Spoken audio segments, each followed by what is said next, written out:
আসসালামু আলাইকুম রহমতুল্লাহ। আপনারা এখানে দেখছেন যে ঘেরে জাল ফেলা হয়েছে মাছ ধরার জন্য।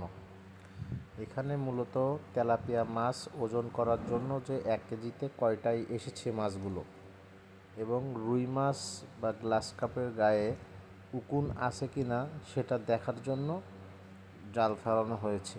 তো একটা জালে এক ক্ষেপণে মিনিমাম 20 থেকে 22 কেজির মতো মাছ উঠছে। আপনারা দেখতে পাচ্ছেন এগুলো সব tilapia monosex, original monosex tilapia. এই তেলাপিয়াগুলো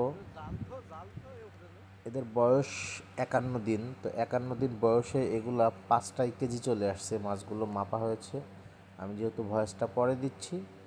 তো এদেরকে খাওয়ানো হয়েছে টংওয়ে ফিড, বাংলাদেশের একটা সুনামধন্য খাবার মাছের জন্য টংওয়ে।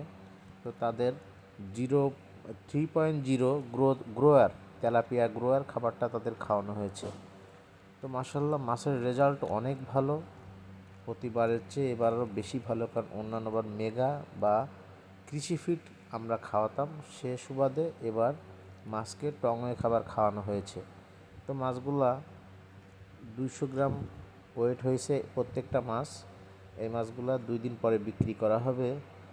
যশোরের থেকে আরও একটু ওই পাশের লাইনে ওই এলাকাগুলোতে মাছগুলোর দাম একটু বেশি।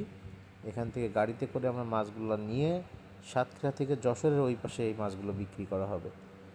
তো যারা তেলাপিয়া মাছ চাষ করেন, সর্বপ্রথম যখন তেলাপিয়ার পোনা বেরোয় সেই তেলাপিয়াটা নিয়ে চাষে দেওয়ার চেষ্টা করবেন, তাহলে মাছের ফলাফল অনেক ভালো পাবেন। তো যারা এই ভিডিওটি দেখছেন অবশ্যই চ্যানেলটি সাবস্ক্রাইব করবেন, এবং মাছ সম্পর্কে আরও যদি কিছু জানার থাকে অবশ্যই কমেন্টস করবেন। আপনাদেরকে সঠিক তথ্য দেওয়া হবে ইনশাআল্লাহ।